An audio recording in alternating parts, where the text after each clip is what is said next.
Welcome to Mind Love, episode 25.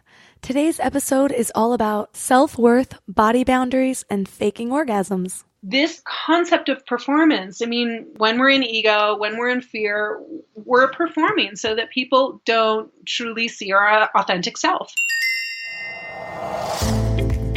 Turn up your frequency with Mind Love. Bite-sized brain hacks for seekers, dreamers, and doers. It's time to give your mind a little love with your host, Melissa Monti. Hey friends! First off, Mind Love is now a CastBox original. CastBox is the fastest growing, highest rated podcast app on both iOS and Android, where you can get all of your favorite podcasts. It has a super clean layout, and you can create playlists and download episodes to play offline. It's my personal favorite and where I listen to all of my podcasts. Don't worry, you can still listen to Mind Love wherever you get your podcasts, but I hope you'll give CastBox a try. So today we're going deep, and I just want to give you some fair warning that we're talking about some topics that you may not be comfortable playing around young children. With that out of the way, we have a super powerful discussion coming up. Today we're talking to fashion icon, author, and activist Carré Otis. Carré spent most of her life in the spotlight. She was one of the most recognizable faces in the modeling industry in the 80s and 90s. For some of my more age-mature listeners, you may remember tabloids of her tumultuous and abusive marriage to Mickey Rourke. Despite being a beautiful, famous supermodel, married to a rich and famous man, her life was really spiraling out of control behind the scenes. She was suffering from severe anorexia, various addictions, sexual assault, and heavy domestic abuse. It goes to show you, never judge a book by its cover. It's so easy to look at people on TV or on social media and pine over their picture-perfect lives, but what you see is not always what you get, and that might not be the reality at all. Carré published her memoir, Beauty Disrupted, in 2011, and after years of recovery through spiritual and personal work, she's now a voice for change for those in need. Today, 3 key things we will learn are body boundaries and how to create them, why faking orgasms destroys intimacy and self-worth, and how to cultivate self-love in ourselves and in the next generation. Before we dive in, I want to invite you to sign up for the Morning Mind Love. You'll get short daily reminders of your own beauty, worth, and power so you can start each day with a positive mindset and keep your vibes up between episodes. To sign up, visit mindlove.com and sign up right there on the homepage. You'll get some amazing free gifts when you do. First, you'll get our exclusive Powerless booklet, which is an awesome free booklet based on proven principles from the most successful people and some of our favorite guests.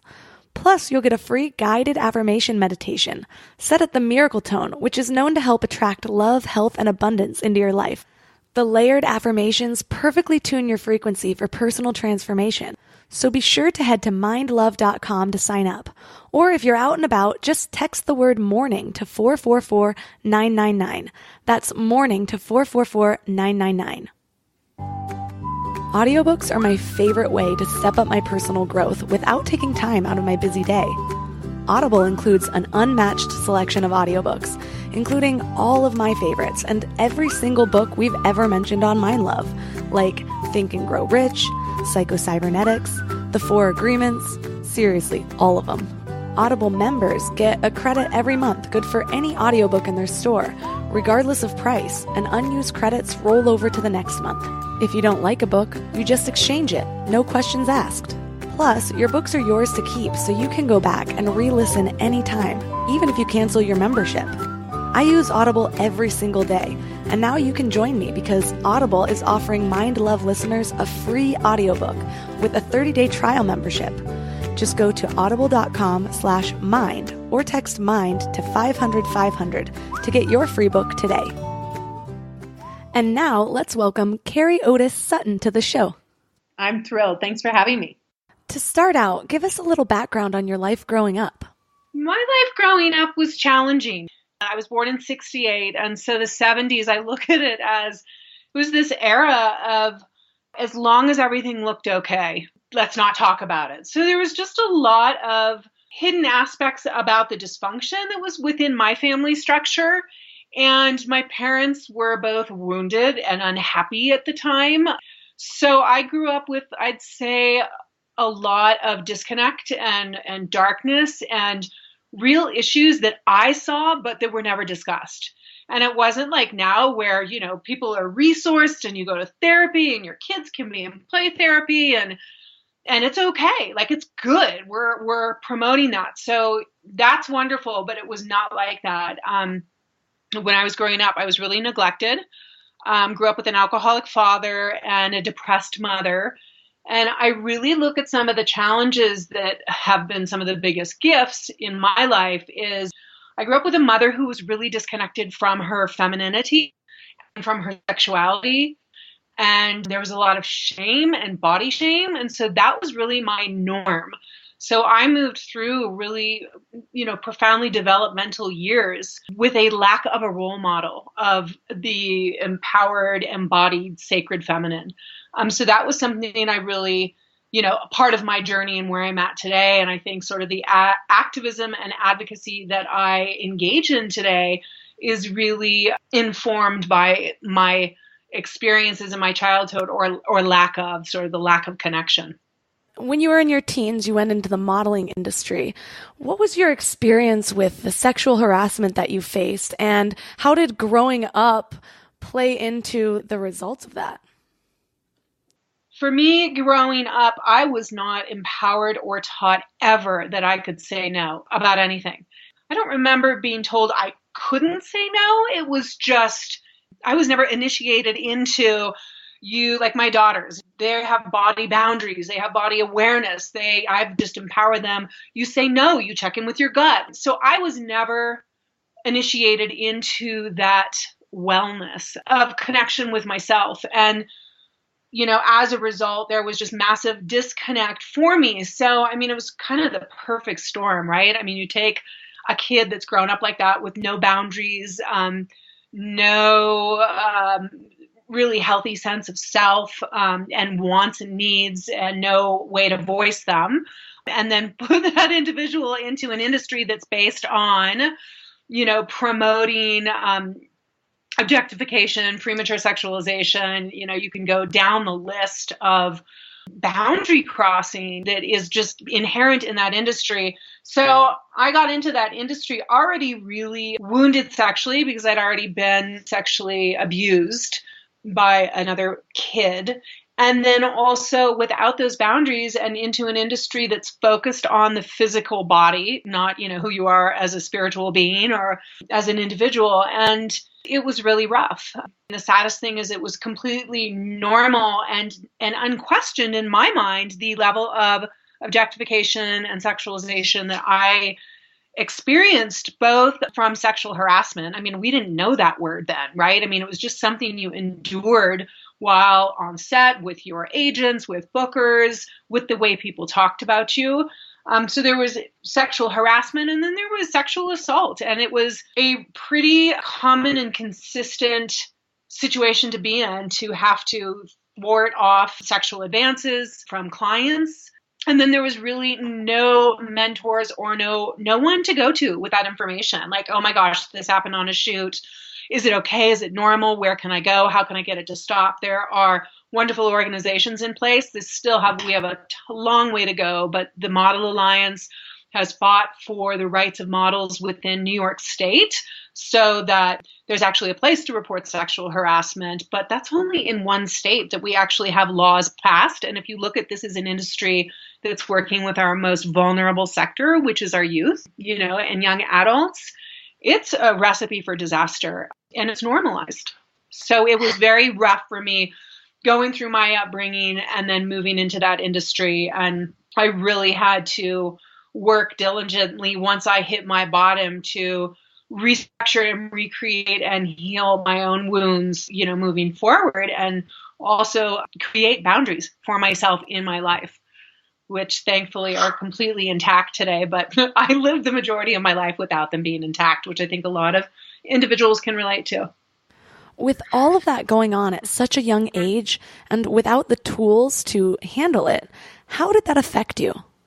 It affected me in a whole litany of ways, some of which were anorexia. Anorexia was for me a tool to manage the disarray, the upset, the chaos that was in my world, both externally and internally. It was like a medication, like, okay, everything is completely out of my control. The one thing I can control is what I put into my body. And, hand in hand, that also was beneficial for my actual job. You weren't going to get jobs unless you were a size 00. So that was a behavior that I actually was paid for, as sad as that sounds. And it also manifested in a very severe disconnect. So a disconnect from myself and my sexuality. It was almost like something would happen to me and a whole trigger of events or a whole trigger of emotions would take place. And it would literally, like when I really was in intensive therapy, I would realize something would happen. And 2 weeks later, I would realize, wow, all this behavior has been triggered by an event that happened 2 weeks ago that I couldn't even say, wow, that really sucked. You just said something so offensive and inappropriate to me. And instead of being able to like nail it in the moment, 2 weeks later, I'd be like, I would have to think, what happened? Like, how did I all of a sudden go back down this road again? So the events that happened created a big disconnect with self, which also kept me from protecting myself. It kept me from having active boundaries. It kept me from being able to be intimate, sexually intimate, feeling safe enough to have an orgasm. And it also manifested in all sorts of other physical disorders that were byproducts of anorexia. One was like drug addiction. Okay, I'm going to manage all of this chaos and upset and offenses that keep happening, and I don't know how to protect myself. So I'm going to do drugs to further medicate the upset that's happening within my own soul. And then, moving down the road, it manifested at 30, having to have heart surgery because of all of those behaviors. So for me, these things manifested from subtle to hit me over the head and knock me on my ass. And I'm fortunate, I was able to have just the right combination, like that shit's hitting the fan and I'm going to have to look at this and make some massive changes or else I'm not going to be here. So I feel blessed that I did have this sort of perfect storm of events that brought me to a point where I had to take a look and then dig deep to basically create resources for myself to heal and change. When you first began to pick up the pieces from everything, what were some of the first steps that you took that you found really helpful? Because all of these things led to me making very bad decisions because I didn't know how to say no and I didn't know how to protect myself and honor myself. I first had to get out of an incredibly abusive marriage. And within that, I realized that the only way I could make change was with support. I couldn't do it on my own. I couldn't leave my marriage that was super abusive. I couldn't do that on my own. It was too scary. I needed the support to be able to go back and take the baby steps that I was never able to take in my childhood and in all my formative years. So I started to work with a therapist.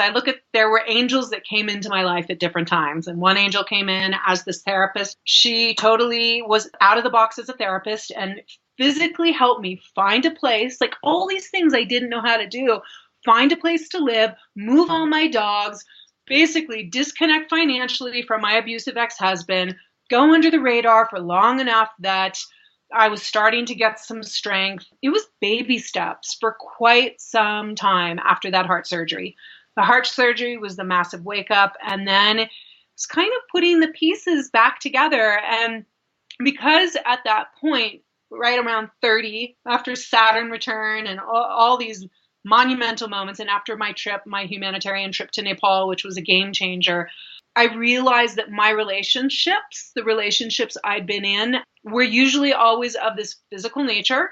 And it was all about my power of being able to seduce. My identity and my sense of self-worth was so wrapped up in somebody wanting me in some sexual way.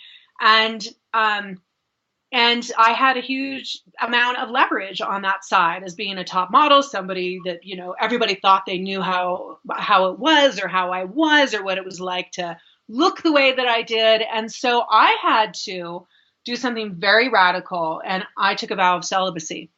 Because the one thing I realized is I had no idea who I was without someone on the other end wanting me. My value and self-worth was so wrapped up in that other identity. I had no idea who I was. So I took a 5-year vow of celibacy at 30, and it was the scariest thing. And I also realized there was no relationship I was intimate in, right? It was all faking orgasm, and there was no relationship I was truly intimate in. It was all performance. And the performance kept me separate from myself. It kept this other identity and ego going so that I didn't have to sit with myself and figure out who I was. That was super vulnerable and scary. So that vow of celibacy and those 5 years were incredibly telling and painful and scary. And I had to go out and not know who I was, not know how to operate. Really, the friends I had all sort of fell to the wayside because they weren't true aligned friendship. On one hand, it was a really lonely time.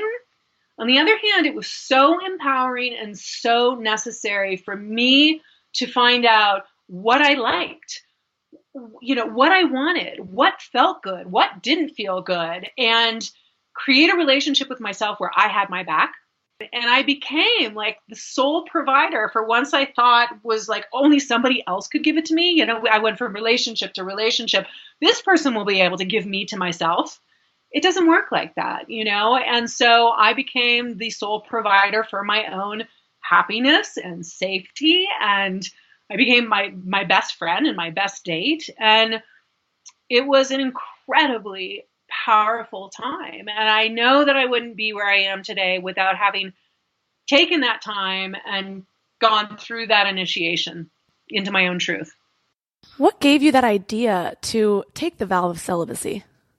My spiritual life has been deeply, deeply intertwined in Tibetan Buddhism since I was 17. I have an incredible teacher in Tibet. I've been around monks and nuns. I've seen the value of monastic life. I've seen the value of spiritually ethical lives. I've seen the value of prayer and intention. And when I was able to identify that truly the path I was on was one of destruction by my own hand, and go back to the roots of why Tibetan Buddhism resonated with me. And really, for me, it's my faith and my connection with the divine, really, that during that period, I was able to identify what I continually kept doing wrong, right? Like this place, it wasn't landing. And for me, it was relationship. It was like, wow, I keep doing, what's the definition of insanity, right? You keep doing the same thing and thinking you're going to get a different result. And also I was really realizing energetically, when we couple with somebody, we are mixing our energy. We are taking on that energy. Now in this divine, amazing marriage, I realized the sacredness of it. And there was no sense of sacred and connection for me. I was not doing it for those reasons. So to identify sort of that piece of my own puzzle that was keeping me from myself, and having so much rooted in Tibetan Buddhism, and also having Anis, monks and nuns that were part of who I loved and respected, it just seemed like the most obvious step, even though it was so radical and counterculture for a 30-year-old supermodel, right, to be like, I'm taking a vow of celibacy. And that was also why a lot of friends dropped away. For people in Hollywood, that was absolute insanity, because so many people really had decided that they knew me based on my sexuality, that they knew who I was. So what the hell was I doing? And there was all this cultural influence too. Like, you're in your childbearing years, you're going to miss the window. And it was like, I fucking have never done anything normally. I've never done it by the books. I've always had a different way of learning, a different way of doing, a different way of being. So for me, it was really clear. And I know it was really clear because it was part of the unfolding of a really profound spiritual shift and spiritual growth and spiritual path. And in that 5 years, I almost took my robes as a Tibetan nun. But my teacher, my lama, being able to foresee what was to come, said, no, you have to finish your preliminary practices first, which took about 3 years. It's called Nundro. It's these foundational practices in Tibetan Buddhism. And they're tough, it's like 100,000 prostrations. It's like a really big thing to chew off, and people aren't normally moved to do those practices. And so I committed to doing them just to see, okay, I'll make a decision after that, after I complete my Nundro. And I know also now why he had me wait, because it would have been easy for me to take my robes as a Tibetan Buddhist nun. What I'm doing now is much harder. Being a mother, and a wife, and showing up in authenticity and intimacy, and having that constantly be like, wow, okay, what does that look like today? So it's definitely sort of my spiritual path to have not taken my robes as a nun and be on the path that I am. I want to talk about faking orgasms.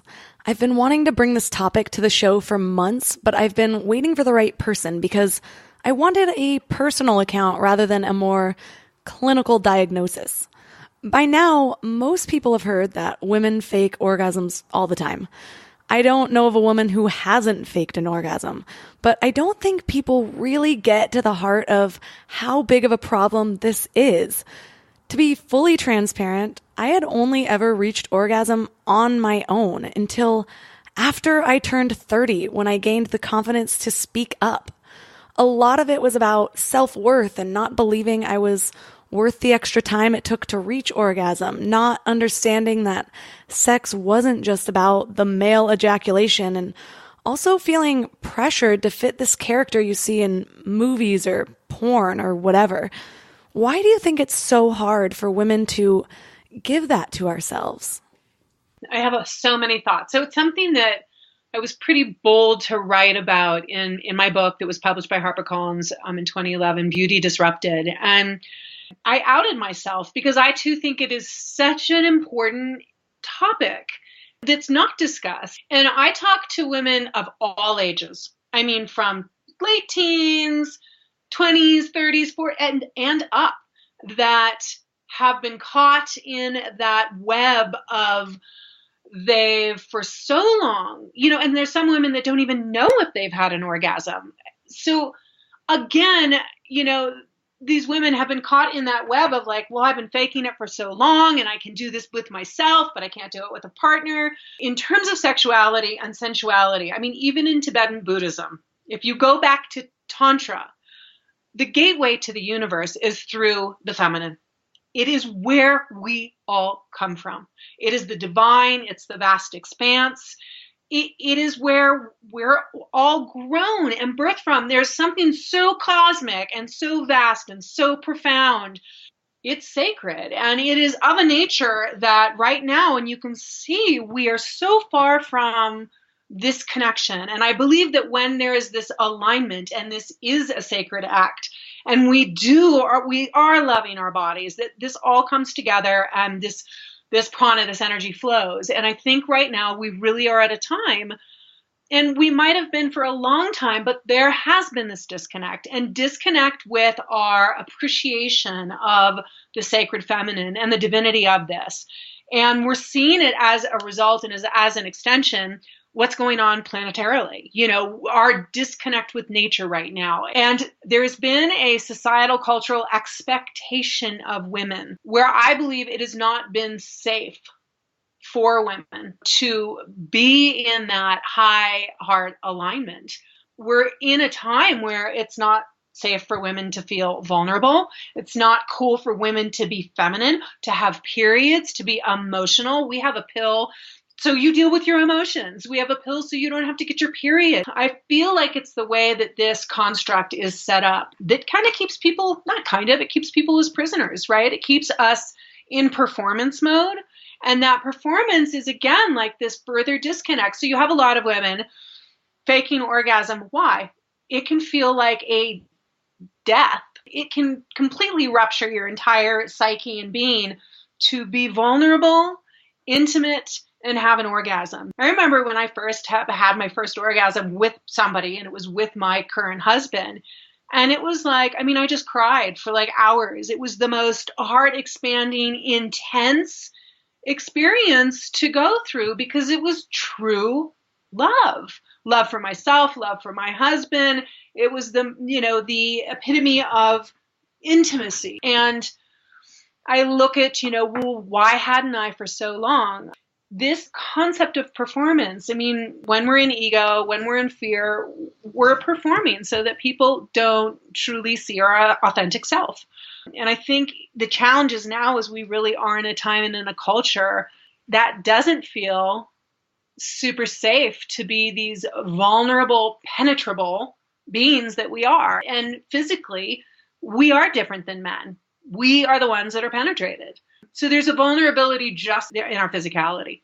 So meaning that we would need to be within really safe relationship to be able to have that experience. And I also believe that porn culture, you know, a lot of our kids, a lot of our youth has grown up with their first sexual experiences being around pornography, which perpetuates a whole other myth that's normalizing, again, the same thing with most media, objectification, sexualization, and it's dangerous. And I think that we're all living sort of the result of that until we reclaim it, you know, until we reclaim it. What do you think about it? I have a lot of thoughts about it. I actually have always been pretty vocal. So some people might know me and find it surprising that I did have such a hard time voicing that I wasn't having orgasms. I was really ashamed to say that I couldn't have an orgasm during intercourse, but I didn't really know how to remedy that.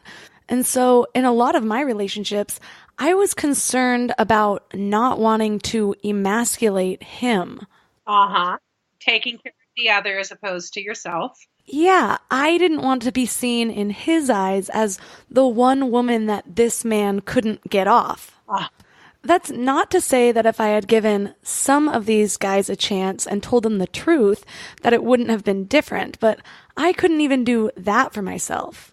Then I would be in a relationship and it would get to a point where I should be comfortable enough to say this, but then I would have to admit that I had lied for this long. And so it was this whole cycle for me. Oh my God, totally. And I was crying about it alone. And finally I could feel it all coming to a head.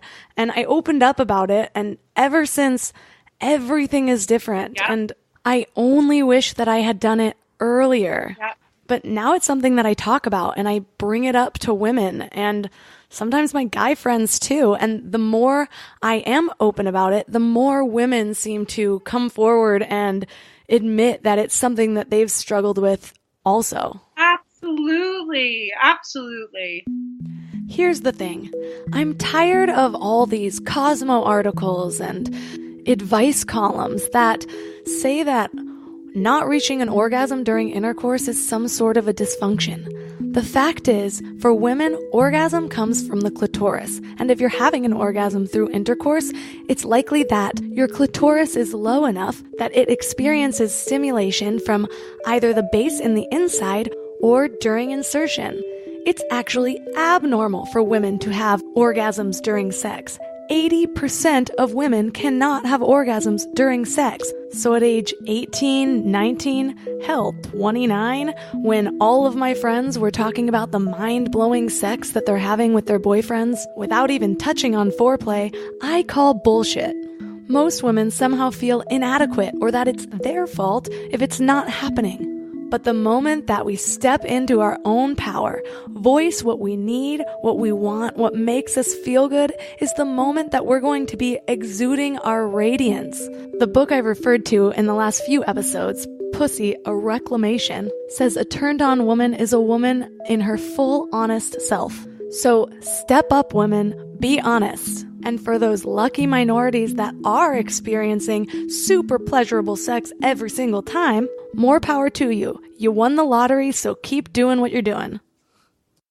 After my celibacy and when I met my husband, Matthew, I realized at that point that I would never go back and sort of create what I had created. And part of that was, you know, a vow to myself that I would never fake orgasm with somebody. And even if it meant I never had an orgasm, like, okay, that's me. I'm never going to have an orgasm with somebody. Even if it meant that I was going to absolutely never go down that road, because once you start faking it, it's like, oh my God, you've got to uphold it, right? I mean, it just becomes this whole storyline and you've got to navigate that lie. And so when I met my husband, I was very upfront with him about like, look, this is my history. This is how it's been. These are the reasons I think, and I'm not going to do this with you. If we are to have any chance at all, it's that I don't walk into this with any lies or any storyline from my past.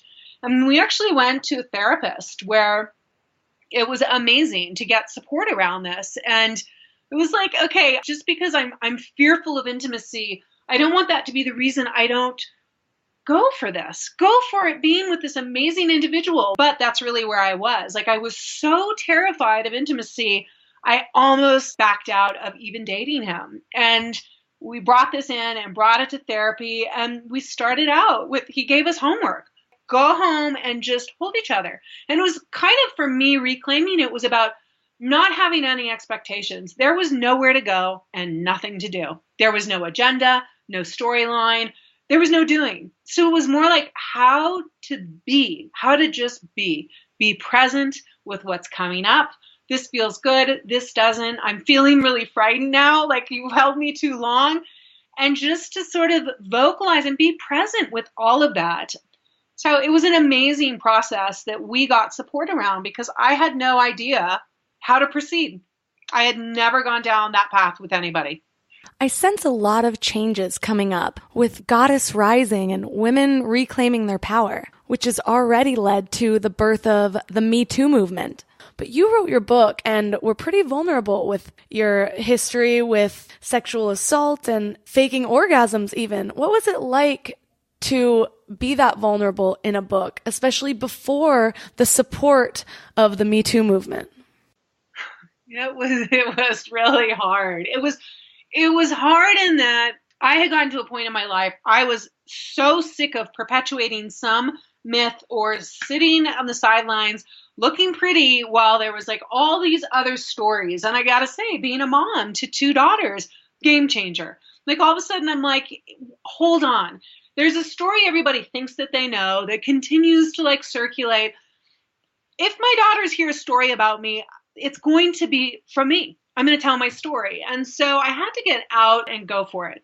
It did take a lot of courage in that I realized I wasn't going to be popular. I realized that people were going to be triggered, offended, frightened, feel exposed by the things that I was calling out. And you're right, there was very little support. It wasn't like I had a whole sisterhood that stepped in and was like, I went through this too, even though I knew they were out there. So it took courage. Thank God I had the support of my Dharma family, my spiritual family, and my husband who knew it was part of reclaiming myself. And it was part of my healing to step out and sort of whatever that looked like. I had to be willing to take that risk and take one for the team of humanity, in that women have to tell their stories. It's really important, and it's important for those that come behind me that we've stepped out and we've spoken. But it was interesting. It was interesting going on the book tour, and really the press really wanted to talk about really superficial things. And I was pretty appalled and a little bit depressed that they didn't want to know more about the sexual abuse and sexual assault within the modeling industry. Like, I couldn't have made it more obvious that that was a norm and is a norm within that industry. So it was tough, but I think all of us speaking for the centuries that we have contributes to where we are now, and that we continue to speak and support, and that we'll get there. Not as fast as I would like, but I have an invested interest. I have 2 daughters, and I'll be damned if they have to normalize sexual assault, rape. I will not have them normalize it in any area of their lives. And there's a lot of women who've had to tolerate those abuses in silence. And still, globally, it's a big issue. As we've seen, it's within most every industry and every corner of life. I also feel that us in the United States, we have an obligation to those women that do not have the power to speak out, that are being sold as sex slaves, that are being sold as child wives. We have an obligation to speak out. In raising your 2 daughters, knowing the things that you struggled with, what are some of those things that you do to help them step into their own power? You touched on teaching body boundaries, but what else is working for you that other parents could maybe implement in their relationships with their daughters? This is interesting. I'm creating, it's called the BlueLotusFoundation.org. It was a way to address some of the concerns coming out of the community from parents, mothers in particular. And there was a mother who said to me, why do we have to wait until our daughters or our children are symptomatic with anorexia to do something or to have the conversation? So I'm all about prevention through education, dialogue, and awareness. Some of the things that we do here, we talk about our own bodies, and they have body boundaries for sure. And when something doesn't feel good, whether it's a massage and somebody's massaging you too hard, you get to speak up, whether it's in the dental chair or any place where you feel like you're expected to not speak up. We saw it with the U.S. Olympic team and this doctor. With parents in the room, these children were being molested. And again, I teach my kids about checking in with their gut. What is their intuition? What do they need to say? Are they speaking up? Also, we talk about food as fuel. Food as fuel, we are what we eat for sure. They'll say to me oftentimes, Mom, am I finished with my meal? And I'm like, check in with your body. Are you full? This whole sort of reward, discipline with food in the picture, I think it was normalized so much in the 50s. Like if you don't finish your plate of food or I'll take you for an ice cream, you got an A. It's a funny thing. And so I feel like in our culture, there's so many different areas that these poor concepts and behaviors are really promoted and pushed. We really have to be diligent as parents that we are engaging in positive, powerful dialogue. Especially in a time where every magazine cover is discussing somebody's physicality or sexual whatever, that we have to find ways to really get into who are we as beings, aside from our physicality. What do we want? And what's our worth and our value in who we are, as opposed to what we wear, what we look like, what size we are, what gender we are. So I find ways in my own household to really celebrate others. I don't talk about other people's bodies. I don't comment on people's weight, color, shape, size. I really strategically plant seeds, and I also rejoice in diversity, especially women. So anytime I have the opportunity to speak about somebody's accomplishments, I go for that. I wish I would have been given some of those tools growing up. Most kids aren't taught to listen to their body for guidance at all, so we lose our connection to it and even our love for it. I know how difficult it can be after having an eating disorder to love your body. Things like sexual assault and eating disorders are just so disconnecting from our own self-love. How did you start to change your relationship with your body and learn to love it? That was such a journey. I had extreme anorexia for over 20 years, and as a result had heart surgery. And after that, I began a relationship with food, one that I didn't have before. And it resulted in huge weight gain because my body had no idea what to do with calories. And that was a normal process that I had to go through. And I look at it now as just like one of the many gifts. I had to learn to love myself at 180 pounds. And, I got to the point of like, okay, what am I going to do? I'm a certain weight and I'm going to be self-loathing. Everything sort of was like thrown at me in terms of, okay, you're going to learn to love yourself in this situation, in this situation, in this situation. I'm doing it now with my silver hair. I'm like, yeah, that's what this life is about, is the constant adjustment of expectations and gratitude for ourselves and every process that arises. That's the spiritual path, right? Part of my recovery was developing a relationship with food, allowing myself to go through the healing process. And part of it too was when I went to Nepal for the first time, there was a different perspective that was given to me. And that was that these people that I was with in Nepal, they couldn't afford the luxury of worrying about their weight. These women were trying to get meals so they could make enough breast milk to feed their baby.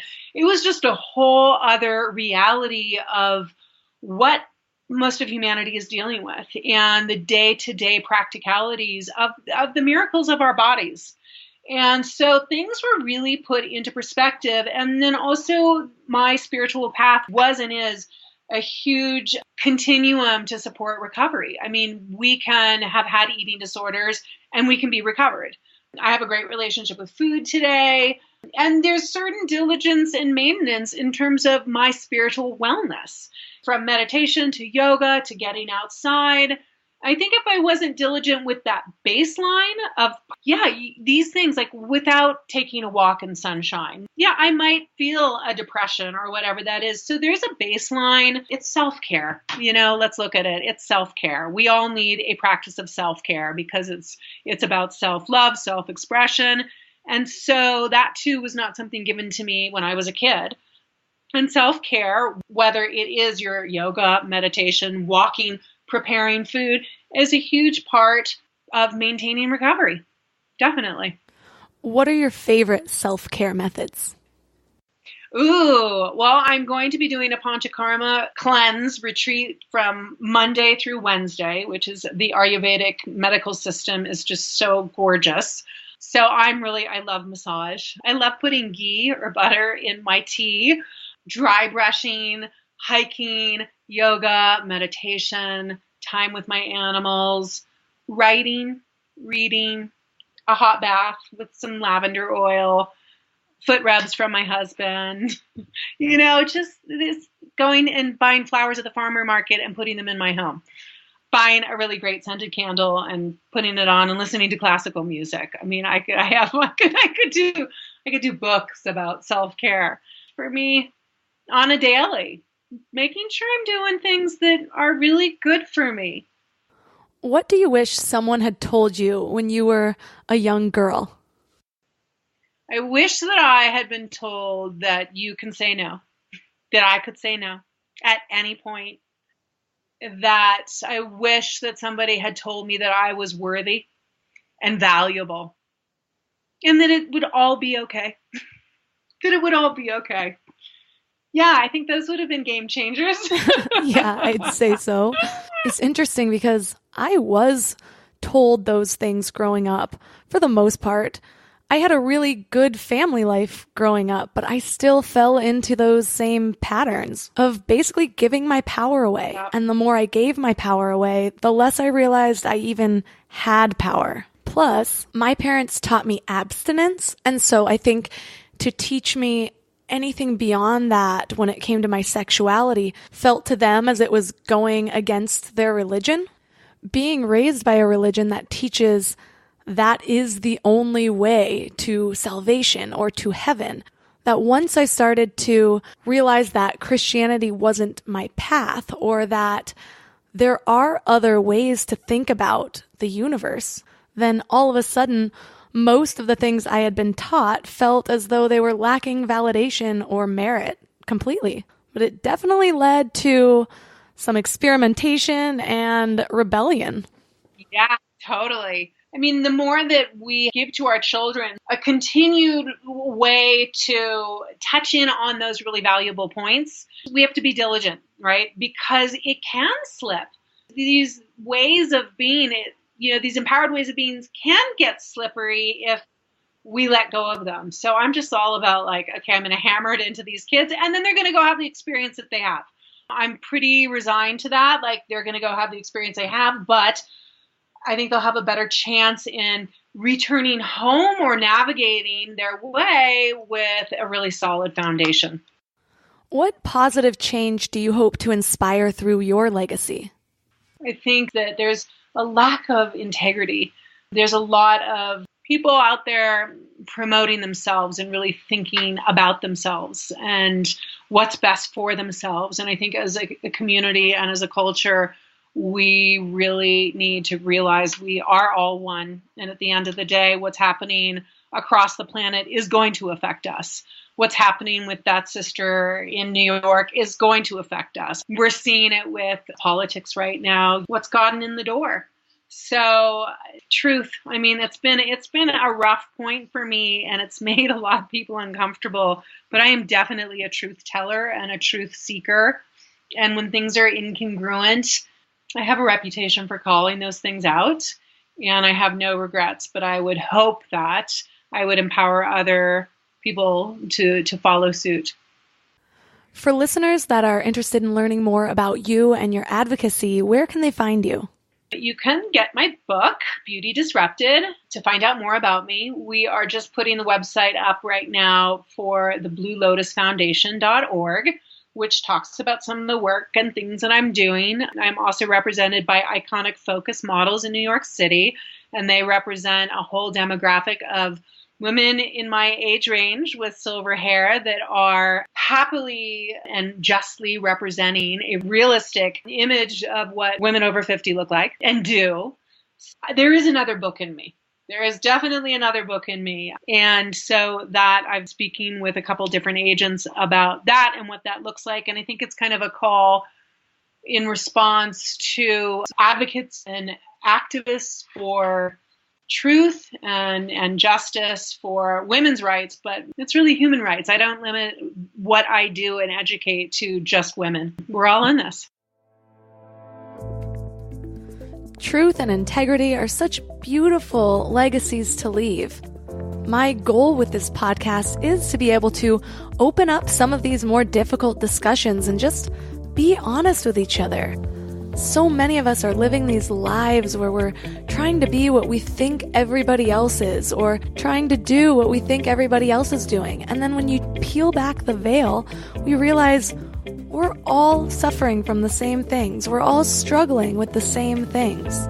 The more we can talk about it, the more we build a new normalcy, the more we step into our own power, and the more we feel connected to each other. Don't forget to head to the show notes at mindlove.com/025 for the links mentioned in this episode, as well as a link to Carrie's book, Beauty Disrupted. I do want to address that some of you longtime listeners may be noticing that there are ads on the show now. I hope you all are okay with it. These sponsorships allow me to devote more of my time to helping you guys and serving you, and they just help me to shine more of the value I feel I was meant to bring to this universe, and hopefully shower it on you guys. So thank you for being understanding with that. I promise to only ever promote things that I feel are in line with my values and that I really believe in. That said, other ways you can help support Mind Love is by leaving a review. They really, really help to grow the show and to entice more amazing guests like Carré Otis to come on and spread their wisdom. If you didn't get the memo earlier, don't forget to sign up for the Morning Mind Love. Thank you to all of you who have already signed up. I'm overwhelmed with the response of how many people are just loving getting these little daily inspirational notes in their emails. Well, that's all today, so thanks for giving your mind a little love today, and I'll see you next week. Thanks for tuning into Your Higher Frequency with Mind Love. Head to mindlove.com for a free gift to keep your vibes up until next week.